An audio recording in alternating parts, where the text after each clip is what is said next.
Hey everybody, it's Wednesday, March 18th, 9 o'clock, Joy Exposed.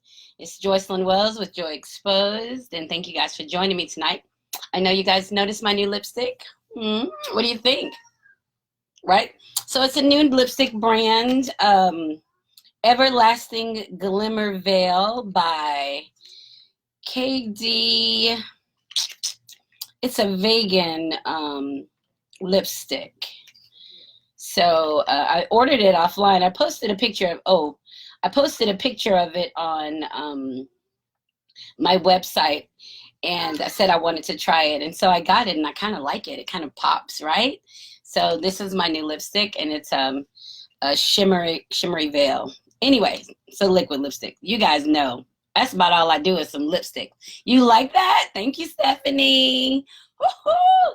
So I'm gonna try to do that because I do kind of pay close attention to my lips. So I thought each week I'd find a new lip gloss or lipstick to wear and kind of highlight or spotlight a new company. So it's Joycelyn Wells with Joy Exposed, and it's Wednesday. So let's get started. 3 cheers of joy. Oh, that's not what I want. Got my cup. I got to get me a new cup, Stephanie. So tonight I'm drinking some Bouillet. It's a bourbon. This is an empty bottle because I didn't refill it out of my big bottle, but it's Bouillet, and it's a bourbon, so that's what I'm drinking. So I'm having that for the evening. I had some champagne earlier. I was celebrating a little bit. I'll share that with you guys. First things first, 3 cheers of joy. Well, initially I was excited to be on spring break. I said that last week. Spring break was coming. I was super excited about it. Well, on Friday, when we left for spring break, we found out we would be gone for 2 weeks. So I went from being excited about 1 week to being excited about 2. Cheers to being off from work. My second cheer of joy is, and of course, if you guys are celebrating, put it out there. Let me see what you guys are celebrating. My second cheer of joy is that I don't have any small kids, right? Like, I don't have any little kids that I have to care for during this closure. So that's definitely a cheer of joy that I don't have any little kids. And I guess that's good and bad. I go back and forth about those emotions. But for this moment right now, cheers to not having any small kids. That's definitely a cheer of joy. So the first cheer of joy was being out of school for 2 weeks. The second cheer of joy was not having any small kids. My third cheer of joy this week would have to be, I've really been chilling the fuck out, right? I usually am up and doing stuff and running wild and ragged, but for this past few days, I've really been in a kind of low space, not a low energy space, just chilling. I've been watching some TV. I haven't been forcing my writing, and I have been exercising. Oh, that's what I should have celebrated. I won the walking challenge last week and the week before, but I'll just throw that out there anyway. But I've really been chilling out, just kind of enjoying the time to not have to be somewhere and not have to do something. So I'm really chilling in that moment. And I think I spent more time shopping at the liquor store than I did the grocery store. So we'll go see how that goes during this lock-in, right? So cheers to chilling the fuck out. Here we go. So 3 cheers of joy tonight is brought to you by Bouillet Bourbon. It's really yummy if you haven't tried it before. And my first cheer of joy was being off of work for 2 weeks. My second cheer of joy is not having any small kids while we're working through this coronavirus stuff. And my third cheer of joy was being able to relax, watch some TV and not stress out about it. So I'm definitely not the stressor in this. I'm definitely on the cool side. So yeah, I'm definitely chilling. So some people are panicking. I'm not panicking at all. So thank you guys for joining me. It's Joycelyn Wells with Joy Exposed, and those are my 3 cheers of joy. Tonight in my Yeti, I have the Bouillet Bourbon. What are you drinking, Terrence? Some 1800? Hey there, LaShandra. Cheers. All right, so we'll get started here. So let's see. First, I was going to tell you guys about, I started getting in a fitness challenge. I actually started walking and competing, and I won 2 weeks in a row. So this week I'm not competing, and I don't have an excuse or reason why. I'm just not. I may get up tomorrow and do something crazy and try to catch up. But for right now, I'm really just chilling. enjoying the time because we got this fucking coronavirus. Like, we literally have a pandemic going on, and we've been talking about it just a little bit before. Well, last week we started talking about it because there were cases, and then the World Health Organization announced it as a pandemic. I was already calling it a pandemic, and I think it's just because I understood that it was all over the world, so that just made sense to me. That's what it was. I didn't know it had to be declared a pandemic, but it was. And now we've been here in the US, we're making these drastic changes to how we live our days, staying in the house and not going to work, which I went from 2 weeks off to now I don't go back to work until April the 15th. And that may even be even longer, right? So the April 15th is now my time to go back to work. So we're going to see what that looks like. It's a little scary to have that much downtime for me. And it also makes me a little bit anxious about my students because they're already in a high risk, negative risk for behaviors. And I hate for them to be away from something organized and structured for so long when you're in the house with people who don't give a fuck about you. And it's a lot of parents out there who really just don't give a fuck. You know, they don't care what the kids do. They want the kids to leave them alone. They don't care if they eat. They talk to them any kind of way. They beat them. They're not there. I mean, and these things are reality. This isn't play. I'm not saying this to be mean. It's some real shit out there. So, you know, I just kind of advise people, hey, if you know you don't want kids, or if you know that you're selfish as hell, or you just don't have the kids, because they're the ones that suffer and they get stuck in these yucky ass spaces of being mistreated because you don't want them. And it's sad. I hate to even talk about it and sound so careless about it, I think, but it's true. So, you know, so we've got, 4 weeks out of school now, and I know lots of places are closing down, but the hospitals stay open. Some restaurants are open during the day. Some markets are open during the day. Companies are moving their employees to work from home. So we're definitely making some transitions of space, and we'll never go back to the way that it was. Never go back to the way that it was. We'll be on something new once this is over.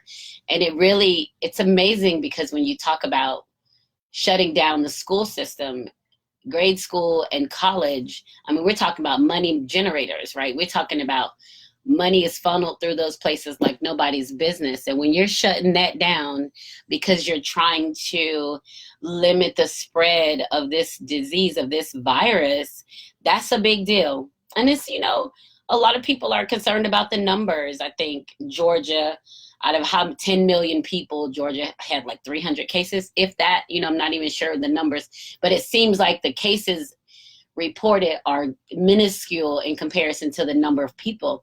But remember, it started out as 1. So to contain it, you need to be able to contain as much as possible so that you're not continuing to spread. The best way for me to look at it and think of the virus spreading is thinking about when you think about if you're having, and this is now, the coronavirus now lives for 3 hours airborne, right? So it doesn't have to be direct contact on somebody. So that's something I read about. And then Faceless Love sent me an article about it today with more detail. But now it lingers in the air for 3 hours. So you don't have to touch somebody or be with them to get it. It's just there. So I always think the analogy that I use for transmitting viruses and diseases is like they used to tell us, if you sleep with one person, that means you slept with 5 people. So every person has slept with 5 people, right? So every person has slept with 5 people. So if you sleep with one person, that's 5 people. And those 5 people have 5 people. And those 5 people have 5 people. So you think it's only 1, but it only takes 1, right, to get it all passed around. So, that's the way to look at it. And we get kind of selfish in what we want to do. Like, I know it's things that I want to do. I was hell-bent on not canceling my reading in Atlanta next week. And then I found out today that the venue is going to be closed. The venue's going to be closed, so I have to cancel or postpone my reading. So I was hell-bent on doing it anyway. But, you have to sometimes kind of take a step back, and for the safety of other people. Whether I thought I was going to be okay, that meant that I'm going to go from where I am to an airplane to be around other people. I'm now engaging with them and people in that space. I'm exposing them, they're exposing me, and then I'm coming back home to, my family where my grandbaby is and my daughter, my son-in-law, so we have to really kind of take into consideration what it means for those selfish movements. And I'm having a hard time with it because I do have desires to be somewhere else or to do something else, but I'm having to chill. It'll come through as it comes through, right? So yeah, so that's our little change. Thank you so much, Varisa. That's that lipstick I posted on my Facebook. It's kind of cool, isn't it? Yeah, it's a vegan lipstick. It's called Everlasting Glimmer Veil.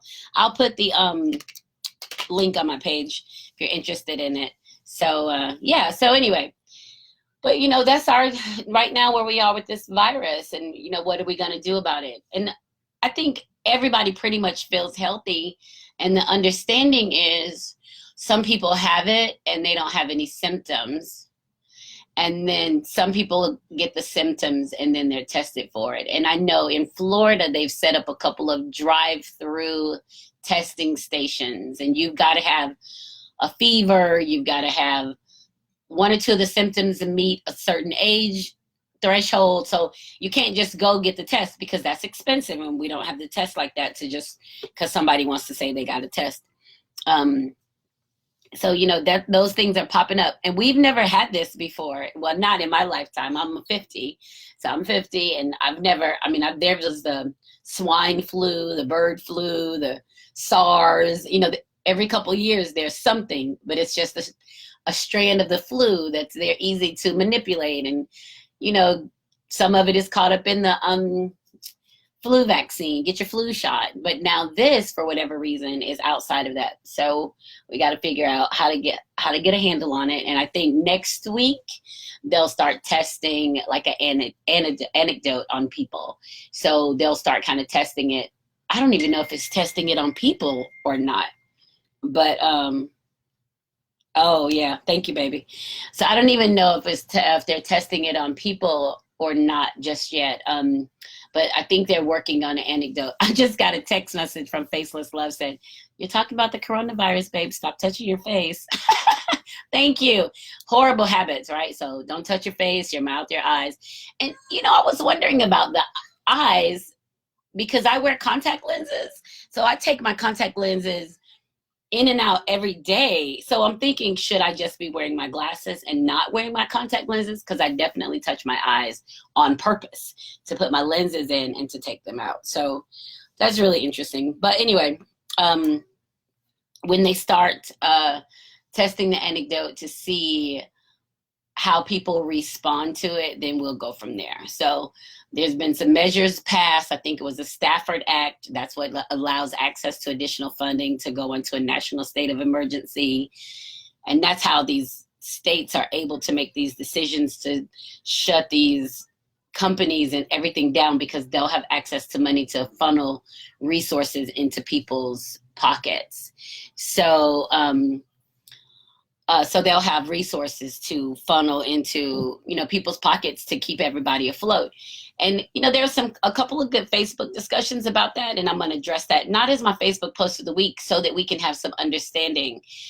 When these companies are talking about deferring or postponing, or we won't cut your this off, or we won't do this, that means when the shit is over, your bill is going to be what it is. It's going to be March, April, May. It'll be all of those. So I don't want people to get caught up in this thought process of if they're getting paid, they don't have to pay their bills, because some people will continue to get paid.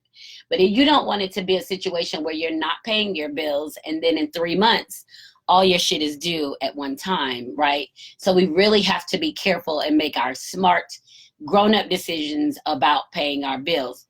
Even if they're talking about giving people money per day to live. I think if you can't work and you are affected, exposed, or had the virus, something like that, you can literally make up to $511 a day, right? So there are so many different things that are going to be happening as far as trying to funnel money into the communities, into people's pockets to keep them working, that you have to really be smart about what you're going to do with the money. Also keep in mind, this money will probably be taxed, right? So it's not like you're getting free money. You are a citizen of the United States, and it's almost like you're being fronted money, right? So this is money that's given to you. You'll either pay it back with your taxes. I'm just supposing. I just don't want anybody to think that there's a free payday here, because it's not a free payday. Every year, everybody goes to the IRS and report how much money you've made all year. It's attached to your social security number or EIN, whatever you use. The money you've made through something is attached to you. So they'll know already how much money you received during this time. So that goes into, if that goes into your taxable income, that means you pay more taxes on the money at the end. So people who get these large tax refunds will see a diminish in that probably. So I'm just throwing it out there because I don't want, people are talking about it. It's a big deal. Twitter, Facebook, Instagram. What are you going to do with this? What are you going to do with your $1,000? Da, da, da, da, da, da, da. People are really talking about it. And it's just, not to minimize, it's just $1,000. And I'm sure, even if everybody received $1,000 once, that's not going to cover your bills for a month. It's $1,000. So it's not like $100,000 or $10,000 even. So be careful in thinking that there's some great reward or great payoff in this moment. And it's not. So get your money now. And when you go and do your taxes next year and you missing $2,000, $3,000, think back to this $1,000 stimulus that you got, or this, what you think back to that. Also think, if you max out on the daily payout because you've been affected, that increases your taxable income. So you'll be taxed in a higher tax bracket because that's up to $133,000 a year. So even if you don't make that, your tax bracket increases and you're paying more taxes. So all of these little quirks, and it's not as easy as I'm getting some money. That's not how it works. So everybody just, hold your horses on that. So we were talking in a Facebook group today, and somebody asked, what do you think you'll do with your $1,000? And people were making all kinds of, they're like, well, maybe buy some stocks or buy new furniture. They have all these suggestions because everybody would love an influx of cash. Like we all would love just a chunk of cash to do something mad with. And when I read it, because the group I've been in for years, I was like, oh, we should if all of us got together and put our money together, we could buy a piece of property because there's a lot of traveling that happens, or we could invest in. And then I saw that one of the group members had made a similar suggestion. So I thought that was really cool. So, just kind of look at what you're doing. What does it mean to you, and how you're going to spend it? What does it mean? I literally just don't think that you're getting something for free. Also, don't think that because you get it under the president that's currently the president, that you have to vote for the president. Trust me, your vote is worth more than $1,000. You can't be pimped for your vote for $1,000. That's not coming out of his pocket. And he pretty much doesn't have a choice but to take care of the citizens of this country during a state of emergency. He can't not take care of the citizens of this country. It is your right as an American. So just don't get caught up. It's a lot of basic thought processes out there, very shallow principles. So just kind of pay attention to all of that so that you know that you're making the best decision for yourself and for your family. So that's my little rant about coronavirus, and if there's $1,000 in it or not. I mean, could be not. Who's to say? But I tell you what, y'all know how quick it is to spend $1,000. We all know it's easy as hell to spend $1,000. Boom. As soon as you order something, you already know you already racking it up, and you want to pay 2 things and it's over. So, just take care of yourself. Watch how you're spending your money now. Not a lot of frivolous spending. get the things that you need, hold off on the stuff that you want. We are a very materialistic society and stuff is there. So sometimes you can chill. You don't have to get that right now, right? Sometimes you chill and that's okay because the time will come. So anyway, I just wanted to share that. Yeah, blink of an eye. That's right, Stephanie. Hey there, Chanel. So we have to make sure that, oh, let's see. Hi, Angela. Oh, Angela said so true. And they don't understand that. You're right. People want to get access to the money. So we have to make sure that we're paying close attention to what we're doing and how we're taking care of ourselves. And I think the at-risk population are the older, over 65, and then the babies with respiratory issues. Everybody else seems to be pretty cool in it, right? So everybody else is, you just get your fever and you get your if you have some symptoms, you treat your symptoms. They'll start giving this antiviral. I just got a message saying they started a vaccine yesterday in DC, in Washington State, because they had so many cases in Washington State. So they have so many cases out there. So they started the injection there. So we'll see how that goes, and we don't have a lot of time to be shut down. We're a community, the United States. We're a money center, baby. We move, right? So we don't get to just sit and be still. And we also don't get to beg and whine and hand out. And I hope that maybe this moment of realization allows people to kind of snap into a space of, I need to be in a different financial position for my family. So I need to do something different. So if there's another emergency, my reality doesn't look like this. So it just kind of helped to retweak the way that your mind thinks about where you are and the comfort of the paycheck to paycheck. We all live for the paycheck to paycheck, but maybe it just changes what we do different for, say, our grandchildren, our great-grandchildren, because hopefully we'll never see this again. I think the last time there's been a major shutdown like this, I don't even remember. When I was reading, I started reading about the Black Plague, but I know there's been something like this, but in my lifetime, we've never shut down like this. So you guys know that. You're all here with me. So anyway, so that's us. That's the coronavirus. Coronavirus was so much more fun when you thought it was drinking until you got a tummy ache. Then you had a tummy virus from drinking too much Corona, but not anymore. It's on to some new stuff. So COVID-19, it's a real, and that's a part of us. That's what we're going to talk about. And, next year they'll have probably a vaccine for it. You'll add it to the things that you get a vaccine about. And,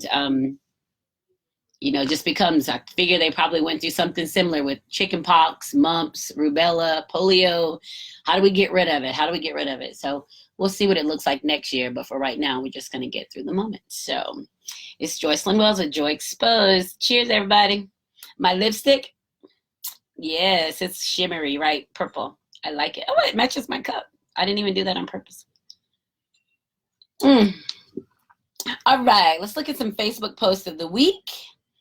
I've had some fun ones. People are crazy as hell. So the other day, Sunday, I found one. Some of them are kind of funny. I enjoy those a lot. It says day 2 without sports. Because, all the sports have been shut down. Found a lady sitting on my couch. Apparently, she's my wife. She seems nice. That's so funny. I'm like a man picking fun at himself for not paying attention to his wife. I thought that was cute. And then I watched, the trials of Gabriel Fernandez on Netflix. And one of the caseworkers, the social workers that was on trial they charged them for negligence or something in his murder. He said he lives by Coram Deo. I've never heard that before. Coram Deo, Coramdeo, which I looked it up because his presence, what he offered to the camera was so calm and so he was so calm. I had to look up what Coram Deo was to understand where his thoughts were. And Coram Deo is a Latin phrase translated to mean in the presence of God, from Christian theology, which summarizes the idea of Christians living in the presence of, under the authority of, and to the honor and glory of God. So I've heard the translation before, but I had not heard the Coram Deo, and I love that. I was like, that's what's up. Because I think for me, that's really important for me now on how I'm trying to live and be aware of what's going on in my life, and just to not let things stress me the hell out. Like even this, I just don't want to be stressed out about it. Like I'm like, okay, what are we going to do? Write it out. So I like the Coram Deo. And then let's see what else I got on here. There was the big thing that people are talking about is that parents are trying to homeschool or teach their kids. That shit is funny to me because it ain't easy. And so you got all these parents talking about, trying to homeschool their kids and stuff. And so one of them said, homeschool day one, wondering how I can get this kid transferred out of my class. I thought that was kind of funny because we do go through that. To be like, this child can't come back in my class. This child is crazy. And now you got the parents at home like, okay, my kid is crazy. So that's kind of funny. And let's see. My son sent this to me today. It says, day 3 of quarantine. I met some lady in my crib named Mom. She's kind of loud. I thought that was kind of funny. He's so silly. So I thought that was fun for him. And then, so here's the one that I'll talk about a little bit more. Let's see. I think I have 2 of them I'd like to. Okay, so this one was posted and it says, it's posted to married men. Now, married men, what advice would you give unmarried guys before entering into marriage? And I only screenshot one of them because it summarily was the best response that could have been given to the question from married men, for married men to give advice to unmarried. So hold on. Stephanie said, to hell with that. I ain't no teacher. Hilarious. But Stephanie, Alyssa do her own thing anyway. So just set her in the direction of go and she's fine. So, okay, I'm back. I'm sorry. So now it says, so married men are giving advice to unmarried men about marriage. And man, he hit this. I was like he copied it from somewhere. If he didn't, he needs to write a book because this is on it. He said, first he said run. And then he said, no, seriously. First thing, she's going to change every day forever. First thing he said, she's going to change. We always change. Women always change. We grow up, right? We have to have so many roles in our life that we're never the same person, right? Trust me, you women who are on the show, you can't be the same person that you were when you started having a family. When you met him and you didn't have any kids, and then you had kids and you got little kids and high schoolers, and you go through this whole thing. Every time there's a change in who you are, it's expected, because if you're not changing, you're really suffering. All right, so she's going to change. Number 2, set financial, professional, educational goals. If she has none of those, don't marry her. This is coming from a married man to a unmarried man. If she doesn't have any goals, don't marry her. That's powerful as hell, and we can talk about that. If she has no friends, you're going to be miserable. Which, hey, it's probably true. 4, set reasonable boundaries. Everyone needs privacy and space. That means keep your space, keep your things. And a lot of these things women violate religiously. They want to have access to the phones. They want to have access to the car. They want to have anything that you have. They feel like they should have carte blanche to move in and out of it in your mind, in your compartments, and it doesn't work like that. Number 5, understand family will be a part of the deal. Watch how they operate. If you don't want to be involved, just leave. So you ain't got to get caught up in the family shit. Just leave if you want to. Number 6, opposites attract, but you're gonna have you gotta have some common interests. So maybe you are opposites, but it's gotta be some things that bring you together.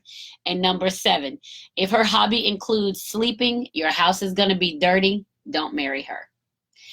I was reading this thinking, wow. And that's from a man who you can tell from those seven pointers that he has spent some time trying to understand what it looks like to be married. And I could literally appreciate every single one of those, because as women, we do get so caught up on trying to make people what we want them to be, and we lose ourselves in the process. And so I love that he addressed the idea of change. I had somebody ask me the other day about the guy you're dating. What's the one thing about him that you love? And I said, he loves me for who I am. He ain't trying to change me, put no bullshit boundaries on me. He don't do none of that. And I love that I can be myself, just as whatever my high is, whatever my low is, my ideas. That's the one thing. I've never had anybody just accept me and receive me as I am. That's important to me. It doesn't matter how much money he has, if he's good looking, if he's tall, none of that matters. None of that. The fact that I can be who I am and he still loves me, that's the most important thing to me, because I've already been in other shit, right? So that's important to me. Other people will have other things that they have to hold on to. But for me, that's huge, because that's where I was. I was growing in my own thing, and I had to figure out how to get to a place of understanding who I am. Having financial, professional, educational goals, you got to have some goals, personal goals for the family. My daughter's been married for just about 2 years now. And I tell her all the time, put some money aside.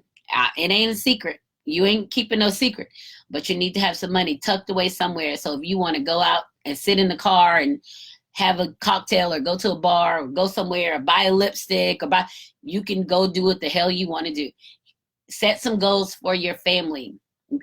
Her movement should always be, what's to move the family to the next level. And and a lot of people are like, well, that's the man's responsibility. Let me tell you something. The man gonna go just as hard as the woman. If he's in it because he's in it, is his family. If he's not in it, he's just along for the ride, then get rid of his ass. You don't want no kids. You need a whole ass man to take the ride with you. So I'm always pushing her. You got to move your family to the next level. Get the fucking stepping. When he sees how into it you are and that you've got plans, he's going to move too. If he doesn't start moving and he's trying to hold you, get rid of his ass. Dead weight. And if she doesn't have any friends, we go through friends and no friends, whatever. And he might be miserable, but whatever. It's your husband. He chose it. And we talked about boundaries. And nobody wants to have somebody with a hobby is sleeping. Shit, that's boring and lazy. Blah, blah, blah, blah, blah. So I think that Reggie did a great job putting these 7 bullets together on giving advice to unmarried men. So kudos to him. I like that. So let's see what else. I think that's it for my Facebook post of the week. I do believe. Let's see what else. Yeah, that's it. Did you guys go vote? We had our primary yesterday. We had it yesterday. So Biden won Florida. So, and I know there's been a lot of distractions about what's going on. So hopefully you guys still went to vote without all the distractions. I think Georgia put theirs off. So, but for Florida, we did go ahead and vote. So, that was important to me. I went last week. I went early to vote early because shit, why not? I ain't have nothing else to do. It was Sunday and it's literally across the street. So whatever. All right, so let me see what else I was going to talk about tonight. It is 9:35. Let me tell you what I was celebrating earlier. And you guys I know y'all feel me on this because I'm a mother of 3 kids. There is nothing in the world like trying to get your damn kids to a place of adulthood. Like, God dang, like, Jesus, I understand y'all thinking and trying to do some shit, but let me help y'all help me. Let me tell y'all how to do this so that I'm not stressed out about it. So finally, for the first time, not even, I won't say for the first time, in years, I have all three of my kids are in school, and I was so excited. So Joya went to school right after, she went to college right after high school. She stayed for a year. She was over it. That's the one I was telling y'all last week. She was living her best life for about 7 years, baby. She was doing her. Now she's working full time and she's going to school. I'm so excited. So Jasmine started school when she finished and she stopped, and now she's back in school.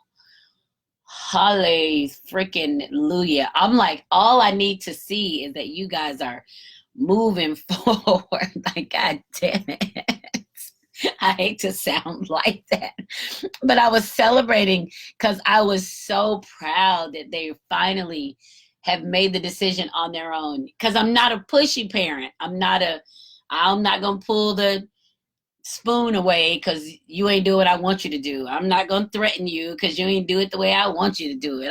I'm not that parent. You know, I'm the shit. Y'all listen to me. I'm the talking parent. I'm the communicator. I'm the let's talk through the situation. I'm the one that make you accept responsibility and look at your choices and situations. That's me as a parent.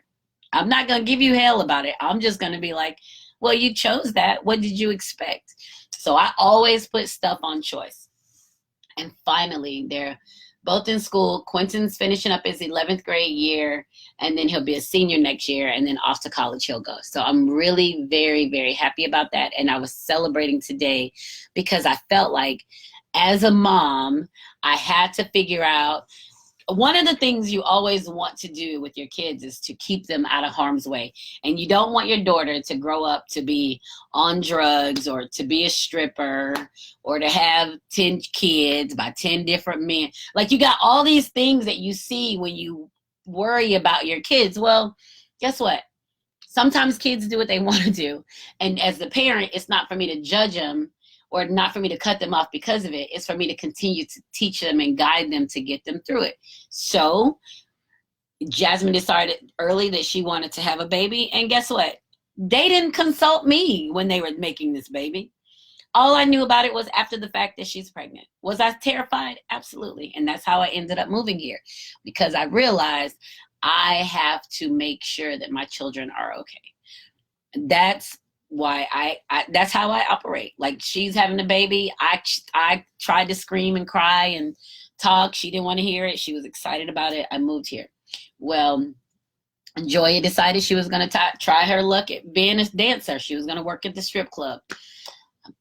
I talked about that too, but I couldn't stop her from doing it. So shit, I had to do what I was going to do as a mom. Go visit, go sit in there, watch her, make sure she was safe. And everybody just kind of grows through those tumultuous moments. And that's me as a mom. And the reason I'm talking about this is because I had a conversation with one of my colleagues.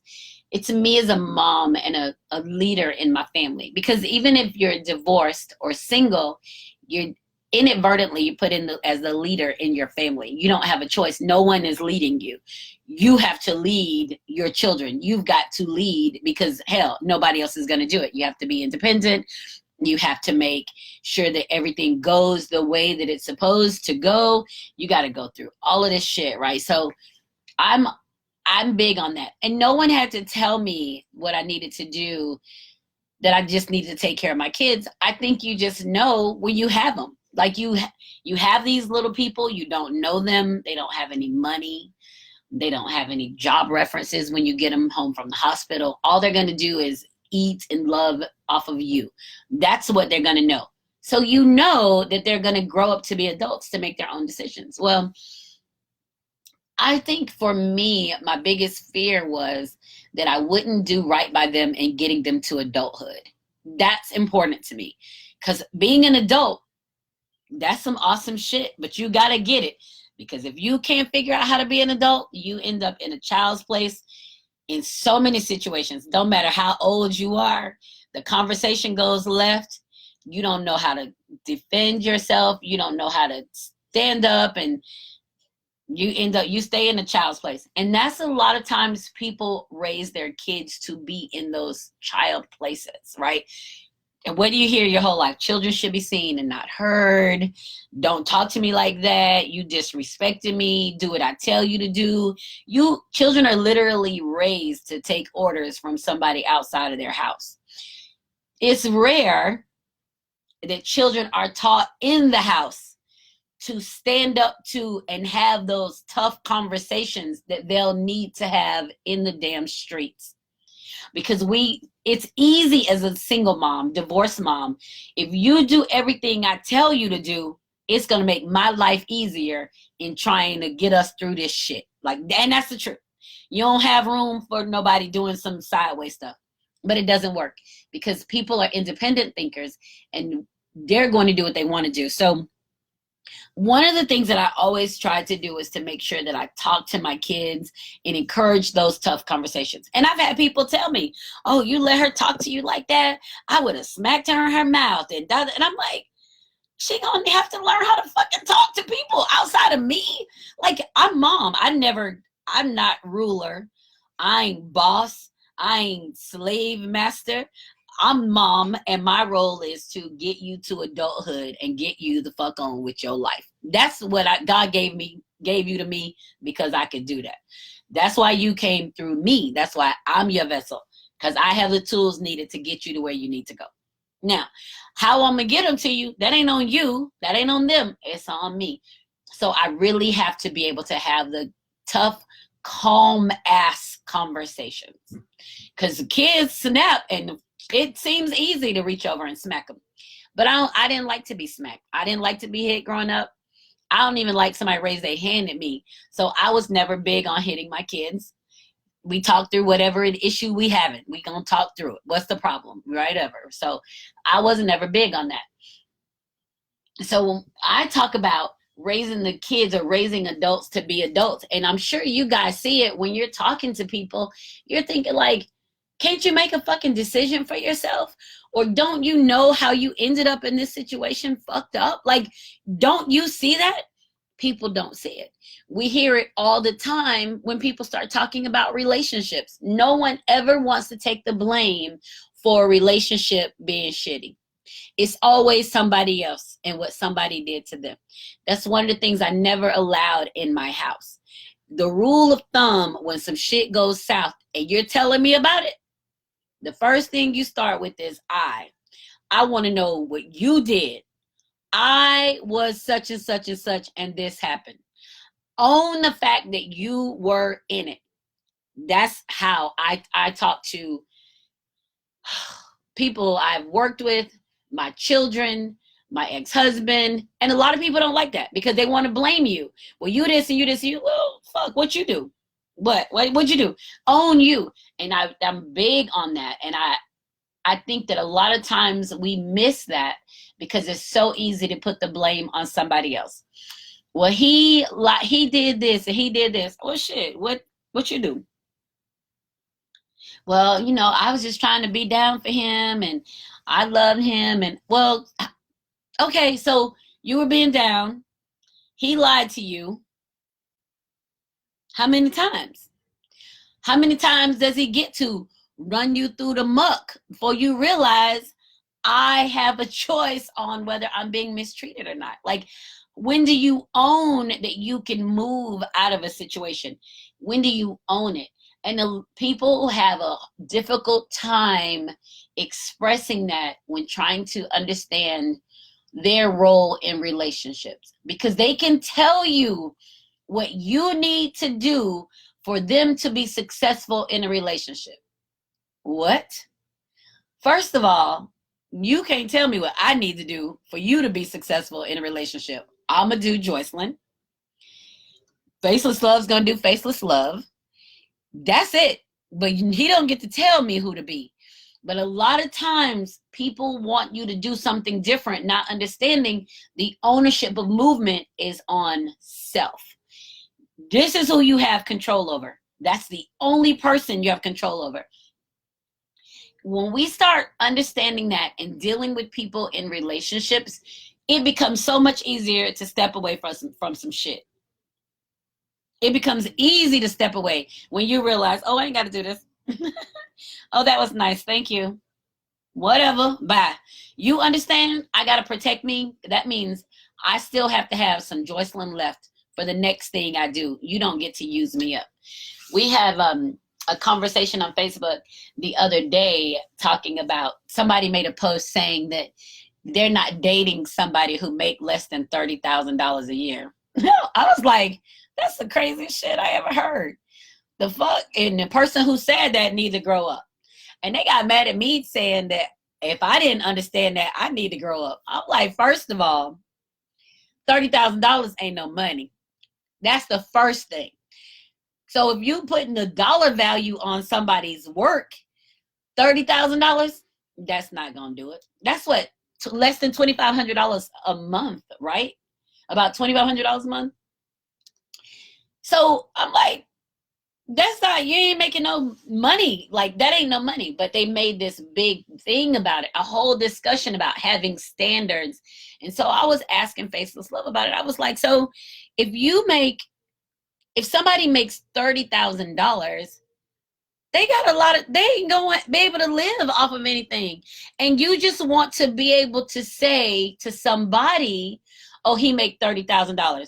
Well, if he pay rent or mortgage, a car note, insurance, got a cell phone, got some cable, maybe, any kind of investment for retirement, he ain't got no money. That ain't no money. And when you make a judgment on doing something based off somebody else's dollar value, then you screwing yourself, because it don't mean nothing. It literally means nothing. And if somebody's making $30,000 today and they new apprentice on their job or whatever, hell, in 2 years, they could be making what, 60, 65, 70? It could double their money, but you ain't gonna date them because they'll make 30. So it's those kind of basic thoughts, trying to control what somebody else is doing to put you in a position to feel like you're doing better or well. My thing is, shit, concentrate on you. How much money you making? How much money do you make? And how much do you plan to make? That's it. Like, hands down, that's it. That is the goal for me. My guy makes more money than me on so many levels. Hands down. And guess what? I take care of myself. I make it a point to take care of myself.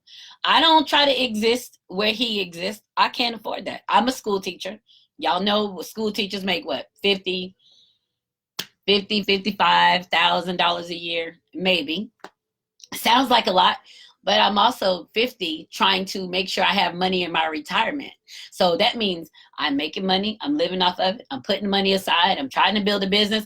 I got all of this. If somebody look at me and be like, oh, she's been teaching this long and she make this much money, and they sadly mistaken, because I'll be like, I got $20.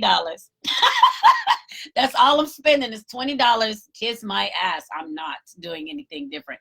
But that's me having control over me and not trying to live in this play space or trying to get somebody to dictate the way that I move. Ownership. And Kat said, happy birthday, Kat. So Kat's on here. It's her birthday. Self-control equals self-happiness. Absolutely. When you can manage who you are, that's what's up. Hey there, Alicia, Miss Philly. Thank you, girl. So we have to make sure we pay attention to those types of things. We only have control over ourselves. And when you're in a situation of looking at other, let me tell you something. Honest to God truth. At this age, the people that you meet, they are who they are. They're not going to be any different. They're not changing. Even if you want them to change, they're incapable of changing. I don't care what you do, they're not going to change. Let me tell you this is the truth right here. When you start talking about people and them doing their thing and only managing you, the telltale sign to not dealing with somebody is based on their integrity. If you meet somebody and they don't have any integrity, get the hell away from them. Their character sucks. Get the hell away. If they're presenting anything false to you and you find out, it's time to exit. If you give them another chance, they're going to show you because that's who they are. They don't have any integrity. It's not going to all of a sudden come. That's big shit. And I talked about this before. Integrity is who you are when nobody is looking. Are you good? How do you present? One thing about me, my daughters will tell you this. We didn't litter. Litter, no.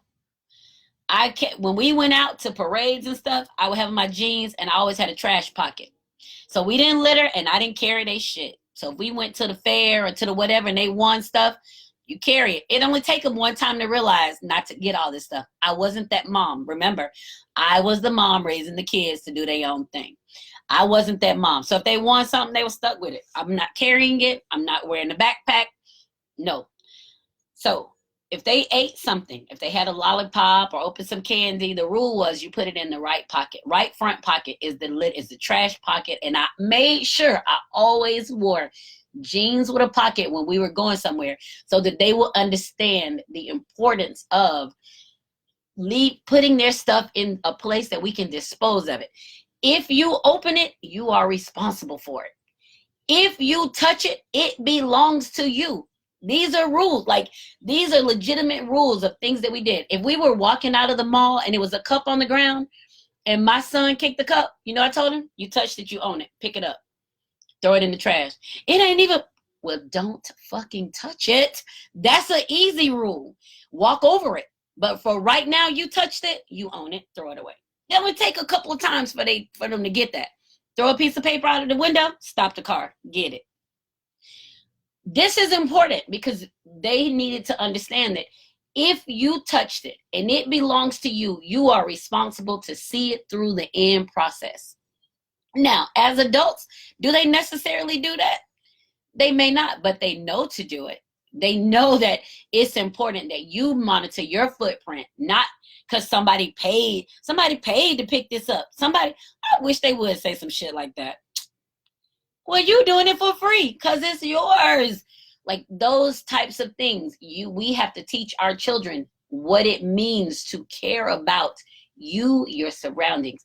All of that blends into your character and your integrity. If you're going to do good work and you're going to commit to start to finish, you're going to be good. You ain't looking for no shortcuts, throwing your shit on the ground. I stopped dating a guy because he threw some paper on the ground.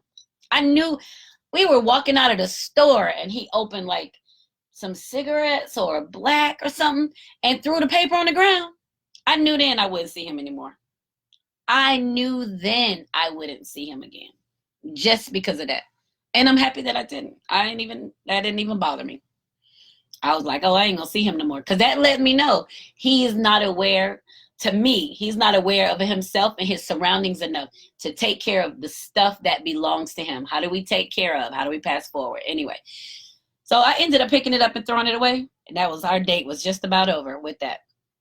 I'm big on taking personal responsibility. If it's yours, if you touch it, you've committed to it, it belongs to you. When people show you that they don't have any character, or that their character is questionable, their integrity sucks, they're a liar, they don't have any honor, whatever. And not even about loyalty, because loyalty is the death of many of us. I have straight loyalty issues in myself. But what protects me in my loyalty issue is now that I've been able to recognize what am I being loyal to? Maybe I am loyal, but am I giving it in a place that's empty, right? So when somebody shows you they're a liar, that's who they are. Don't even be surprised. I can't believe you lied to me. Maybe the first time. The second time, damn liar. I knew you was a liar. I would say that mess in a minute. You know what? Don't even talk to me, liar. Well, I was just saying, blah, blah, blah, blah, blah. The rule of thumb with liars, they lie. If you lie, you cheat, you steal. You have to own the words that come out of your mouth. You are the person responsible for them. And if somebody's lying, manipulating you, trust it's their intention. It's their intention. And if they're a habitual liar, they can't control it, What the fuck you gonna deal with them for anyway? Let them, release them to somebody else. Nobody needs all that drama and chaos in their lives. So we have to remember, as we move forward, as we seek our own path, as we get to where we're going, there are key things in our path that belong to us: our movements, our thoughts, our desires, our words, our commitment to being great. Those are our things. Whether somebody mistreats us as adults, I know kids, sometimes kids get mistreated because their parents want to beat their ass. They don't get a pass on that. I'll have that conversation any day. People talk about, well, I got beat when I was younger. Yeah, okay. And what? No, that's not all right. Beating somebody is into submission is definitely beating them into submission. All training them to be slave mentality. So you don't allow yourself as an adult to be mistreated by anybody. I don't care what their sob ass story is, because everybody got a sob story. Well, I can't. You get, back to the $1,000 we may get. So you get your money. Somebody gonna need some of it. They're gonna spend theirs, and then they gonna come to you. You still got some money left? I'm gonna need to do such and such and such. They didn't talk to you when they spent their $1,000. Let me tell y'all a story that happened to me, talking about the same shit. So let me finish that thought first. So somebody's going to want to take something from you. And the only way they can get it is if you give it to them. You have to be careful of what you allow. Set you some boundaries on how people make use of you. You can't just allow people to run over you, men or women. You cannot do that. It's not healthy. And then you end up hurt. So y'all know I drive an Impala, 2011 Impala. You know, I drive her because she's my baby. And, it makes that clicking sound like a helicopter when I crank it up. It's the actuator. I got to fix it. I know. That stuff doesn't bother me. Whatever. So the other day I'm driving, my window goes down and I could feel a little click in the armrest. And I was like, oh, dang, it's broken. I couldn't get my window up. So I had to get something fixed. Well, my neighbor knows a mechanic who was coming to fix her car. So I was like, oh, let me order my part. And when he comes, I'll see if he can fix my switch. Otherwise, me, I had watched a little YouTube video waiting for the part to get here. I could put it together myself. No worries. I ain't scared of it. Well, he came in to do my neighbor's car, and my neighbor needed a part for her car. She didn't have what she needed. So she came and asked if I would take her to the store to get the part. So of course I was like, well, yeah, she hooked me up with the mechanic. Of course I'll take her. Yeah. I don't really do stuff like that. Like, people know, don't come to me because I don't get caught up in that, because I'm quick to be like, no. And then that makes me a bitch, whatever. So I'm like, yeah, I'll take you. So I told her, but when I went back outside, the mechanic was taking her to the store. No big deal. So he came, fixed her car. He was working on my door. He told me it was something different. I had to go get it, but it wasn't. Whatever. So I was like, hey, can you run me up to the store real quick so I can get the part? How about this heifer gonna tell me no? Now, this is the same person that just asked me an hour ago to do something. Would I do something for her? But then when I asked her the same thing, no. I was like, oh, okay, I see. Right? This is what I'm telling you. People will come to you to get what they want with no intention of giving you anything back. They will come and take from you. And they don't care. Those are the fucking leeches. They will do that. Hell, you might be one of those people. I didn't make you, so I'm just saying, you might be one. Or you might know one. Somebody that always come around when it's time to, just in case, if y'all passing the blunt, they want to come and they want to hit the blunt. They ain't never bringing nothing to the table when it's time to pass the blunt. Or they want to drink when you pop the bottle. Or they want to eat when you got the crab boil. They coming for this stuff, but they ain't bringing nothing. And when you ask them, they always got a reason. Oh, I ain't got no money. I had to do this. And there's people out there that exist that way. But if it's a problem, you have to be the one to stop that from people making ill use of you. I will say that every week. The only person you have control over is you. When people make ill use of you, it's because you let them. you let them make ill use of you. And we don't want to own that we're letting somebody fuck with us, because that means we're embarrassed about it. We're ashamed. But it only take you 1 or 2 times to be like, girl, I cannot believe you let that shit happen again. And the next time it looks like it's gonna happen, you be like, oh no, I'm drinking off this for a little while, girl. You go get your own. Oh no, I ain't sharing today. And that's real easy to say. No, I'm good. We good. Go on, girl. No, you can't hit this. This me. I got this. No. And that's a big deal for me, because I've had enough takers in my life to understand that nobody can take what I don't allow. People come with the intention of it, but if I don't allow it, you can't take it. So you have to make sure that you protect yourself. You put yourself in the safest space that you can. And when people come to you, trust that they're coming to you for something, whether it's to give you some yumminess or to take your yumminess from you. But you only operate in the space that you can control. Don't let anybody take control over you or put you in a position that you can't respond in a way that's healthy for you. So this is Joycelyn Wells with Joy Exposed. It's 10 o'clock on Wednesday. Thank you guys so much for joining. Don't forget, you can download this episode and past episodes on Pandora, iHeartRadio, Google Play, Spotify, SoundCloud, iTunes, and YouTube. Subscribe to my YouTube channel. That's awesome. So anyway, thank you guys for joining me tonight. Be safe with this coronavirus. I know we're all going to take some risk. I can't wait to get me some yummy yummy. I want it bad, and I'm trying to figure out what's my level of risk. If I'm gonna have a fever up in this bitch next week, y'all gonna be like, oh, her ass was out there. I'm just saying, but that's me. Oh well. I'll just try not to put too many people at risk. But I understand there's a problem, but I definitely would like some attention. So thank you guys for joining me. I appreciate you so much. I'll see you guys next week. And remember, everything is better. Everything, oh Jesus, when joy is exposed, everything just feels better. Mwah. Good night. We'll see you next week. Bye.